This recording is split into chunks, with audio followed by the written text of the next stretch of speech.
안녕하십니까. 세상 읽어주는 남자 이상훈입니다. 오늘은 올게 왔다. 삼성의 기회가 올 수 있다는 주제로 말씀드리겠습니다. 이 상당한 재정 압박에 시달리고 있는 인텔이 결국 파운드리의 분사나 매각 등에 대해서 총체적으로 고려하고 있다는 블룸버그 소식이 나왔습니다. 이 재진출을 선언한 지 고작 3년 만에 충격적인 소식이라 너무 이른감이 있긴 있지만 그만큼 인텔의 사정이 악화일로라는 것은 여러 번 짚어드렸습니다. 2분기에 인텔은 파운드리에서 28억 달러 손실을 입었습니다. 전체 사업부에서는 16억 달러 손실을 냈는데요. 이 실적의 의미는 파운드리야 당연히 최악이겠지만 본업인 프로세서도 최악의 구렁텅이로 빠지고 있다는 점에 있습니다. 인텔의 진정한 문제는 아직 파운드리가 자리도 잡기 전에 본업인 CPU, GPU 등 프로세서 사업에서 급격히 흔들리고 있다는 점에 있습니다. 이 사실 파운드리 매각 가능성도 열어놓은 듯한 얘기가 나와서 그렇지 인텔 파운드리의 분사 가능성은 때를 많이 탔던 이슈입니다. 하지만 이 부분도 쉽지 않은 것이죠. 인텔로서는 인류 파운드리로 성장하려면 AMD, 애플, 엔비디아, 퀄컴 등 미국 인류 팹리스의 칩을 수주해야만 합니다. 이들 업체의 공통점은 인텔의 경쟁 업체라는 점에 있습니다. 인텔로서는 삼성이 그랬던 것처럼 파운드리를 분사하는 게 고객에게 더 신뢰를 줄 수 있음을 잘 알고 있지만 현재 인텔 파운드리가 독립해서 생존할 만한 역량이 안 되기 때문에 못하는 것입니다. 일단 그 자립을 위해서 필요한 확보 고객 수가 거의 없는 것이죠. 미국 정부 즉 간에서 발주하는 칩 정도만 지금 있을 뿐입니다. 시장에서 미디어텍 칩을 16나노에서 만든다는 얘기도 있었지만 아직 공식적으로 나온 확인된 발표된 얘기는 전혀 없습니다. 이런 점을 알고 단기에 고객 포트폴리오를 확 늘리는 차원에서 이스라엘의 파운드리인 타워 세미컨덕터를 인수하려고 했었지만 중국 정부가 M&A 승인을 불허하면서 결국 좌절된 것이죠. 고객은 없고 팹을 지을 돈도 마련이 안 되는 상황에서 파운드리 독립은 가능하지 않습니다. 파운드리 한 해 투자 비용은 10조가 훌쩍 넘는 것이죠. 사실 인텔은 파운드리 사업을 접는다고 해도 큰 문제는 없다고 볼 수도 있습니다. 외부 칩을 만들 팹을 제대로 만든 단계도 아직은 아니기 때문에 그런 것이죠. 이 좋든 싫든 이미 재정 부담 때문에 인텔은 내년 팹 제작과 장비 구입에 들어갈 자본 지출을 크게 줄일 것입니다. 만약 그 파운드리가 IPO가 가능하다면 별도로 분리해서 IPO를 추진하면 될 것입니다. 하지만 이익이 나기 어려운 구조라는 것은 앞서 말씀드렸습니다. 그리고 투자비가 크게 들어가기 때문이죠. 인텔 입장에서는 지금 반도체가 국가 전략 자산으로 변모한 시점이기 때문에 미국 정부 등으로부터 도움을 받기에는 좋은 때라는 점은 긍정적이지만 이것도 인텔의 기술 경쟁력이 받쳐줄 때라야 겨우 고려할 수 있는 옵션이 될 것입니다. 과거 그 2008년에 AMD가 글로벌 파운드리를 설립하기 위해서 제조 부분을 국부펀드에 부분적으로 매각했을 때가 있었죠. 이 같은 방식도 고려해 볼 수는 있을 것입니다. 이 사모펀드나 국보펀드가 파운드리 전선에 대한 불확실한 전망을 감수하고 출혈이 많은 인텔 같은 회사를 매입하는 데 관심을 가질 수 있을지가 관건이 되겠습니다. 하지만 냉정히 한번 생각해 보면 인텔은 아직 웨이퍼 물량의 85% 이상이 여전히 경쟁력 없는 비용 구조를 가진 EUV 이전 노드에서 발생되고 있습니다. 그나마 아일랜드 팹에서 인텔 4나노, 인텔 3나노 공정을 통한 칩 양산을 위해서 기술 개발에 큰 돈을 쏟고 있지만 인텔의 첫 EUV 공정으로 만든 메테오 레이크는 양산되는 칩이 너무 적어서 수율 논란에 시달리고 있는 게 지금 인텔의 현실입니다. 첨단 노드 개발 결과가 신통치 않다 보니 비용 증가가 고스란히 수익성 부담으로 직결되는 구조입니다. 특히 그 인텔 파운드리에서 초기 대량 생산을 위한 램프업 물량이 대부분 패키징 물량이라는 점도 잘 봐야 하는데요. 전 공정이 제대로 경쟁력이 안 되면 셋업이 돼 있고 기술 경쟁력이 강한 후공정부터 하는 게 다행스러운 인텔의 역량으로 볼 여지도 있습니다. 하지만 인텔이 매우 공격적인 프로세서 개발 로드맵을 제시했다는 점에서 아쉬울 수밖에 없는 대목입니다.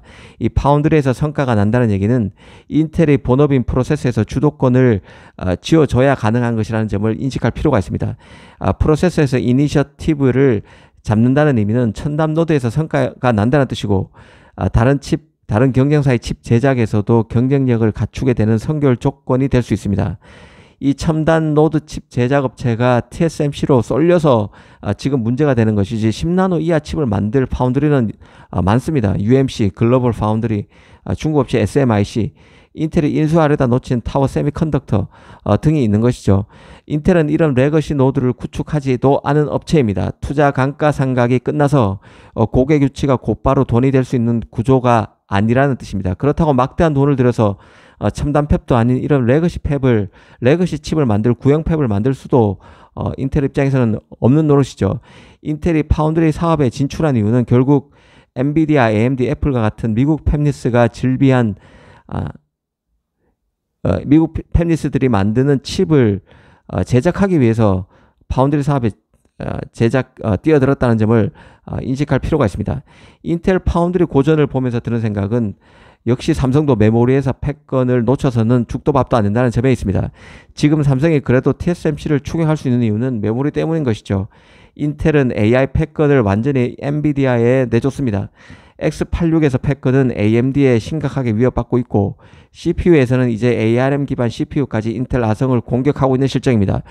프로세서 시장에서 입지가 급격히 위축되다 보니 이제 시작하는 파운드리 매각까지 고려해야 될 정도로 인텔의 문제가 심각해지고 있는 것입니다.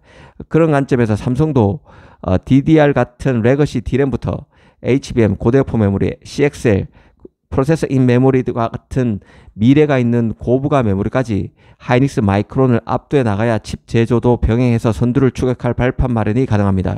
이게 안 되면 파운드리도 결국 힘들게 되는 것이죠. 삼성 입장에서 다행스러운 점은 지금 CPU, GPU와 같은 프로세서, NPU와 같은 프로세서와 메모리가 믹싱되는 시대에 와 있습니다. 프로세싱 인 메모리 같은 칩이 뜨고 있는 것이죠. 그러다 보니 메모리 업체와 프로세싱 업체가 협업이 강화되고 있고 이런 경험이 다 있는 삼성 입장에서는 파운드리에서도 경쟁력을 가질 수 있는 점은 인텔과는 다른 부분이 되겠습니다. 인텔은 프로세서만 하고 있는데 프로세서에서 경쟁력이 약해지다 보니 점점 그 입지가 축소되고 있는 것이죠. 만약 인텔이 진짜 그 파운드리 사업을 접게 되면 삼성에게도 기회가 갈 것입니다. 일전에 그 인텔이 4년 내 5개 노드 로드맵의 최종 목적지인 18롱스트롱 1.8나노를 통한 첫 칩을 내년에 2025년 출시한다는 목표 아래 최근 외부 고객을 대상으로 프로세서 설계 키트 PDK라고 하죠. 이 1.0을 출시했다고 말씀드린 적이 있습니다. 인텔은 이미 1.8나노에서 마이크로소프트 의 칩을 수주했다고 밝힌 바 있는데요. 오피셜로 확인된 것이죠. 이런 것들이 인텔 파운드리가 매각되거나 일부 축소될 경우에는 죄다 흔들릴 수 있는 프로젝트가 될 것입니다. 이런 엎어질 가능성이 있는 프로젝트들은 파운드리 시장에 어떻게든 파급 효과, 파장을 낳을 수 있는 이슈들입니다. TSMC는 이미 그 60%가 넘은 자신의 시장 점유율을 의식할 만큼 스스로 독과점 이슈 부각을 경계하고 있는 상황입니다. TSMC에 대한 시장 경계감은 실력이 받쳐주는 2위 삼성에 대한 기회 확대로 어떤 식으로든 연결될 수 있습니다. 물론 이건 하나의 가능성의 영역인데요. 인텔 탈락으로 더 부각될 여지는 커졌다는 생각입니다. 최근 인텔은 재정적 어려움 때문에 자신이 보유하고 있던 IP 업체 ARM 지분까지 다 팔았습니다. 고작 1억 5천만 달러 가량을 얻기 위해 그랬는데요. 그만큼 지금 인텔이 심각합니다. 사실 그 인텔은 제조 역량을 복원하길 바라는 미국 정부에 의해서 픽업된 측면이 있습니다. 파운드리에 뛰어들라고 픽업됐다는 얘기죠. 하지만 발명과 디자인에 능숙한 문화가 제조에 동등하게 능숙하기는 쉽지 않습니다. 발명과 디자인은 도전과 위험 감수를 요구하는 반면 제조는 인내심과 점진적인 개선에 집중을 요구하는 분야입니다. 미국 문화, 인텔 문화가 여전히 제조에 부합하기 어렵고 이는 금세 따라잡을 수 있는 성질의 것이 아닙니다. 역으로 보면 인텔이 파운드리를 매각해도 매력적이지 않다는 뜻입니다. 인텔의 최고 인재는 파운드리에 있지 않습니다. 인텔 파운드리의 흔들림은 미국 정부 입장에서도 답답한 노릇인데요. 인텔을 키워야 반도체 분야에서 경쟁력을 갖고 갈 수 있다고 보고 인텔을 지지해 왔던 게 미 정치권입니다. 그래서 보조금도 많이 뿌렸죠. 하지만 인텔은 회사 경영의 어려움에 봉착해서 오하이오주 팹 건설 프로젝트도 지연하고 있는 상황입니다. 미국 정치권에서는 보조금의 쓰임새와 관련해서 조사에 돌입할 개연성도 배제할 수 없다는 생각입니다. 이 보조금을 따내기 위해서 겔싱의 정치력에 의존했던 인텔 입장에서는 이런 게 다 리스크입니다. 얼마 전에는 파운드리 사업부에서 최고 인재가 인텔의 관료주의를 비판하면서 인텔을 떠난 바 있죠. 오늘은 인텔의 음울한 파운드리에 대해서 한번 짚어봤습니다. 감사합니다.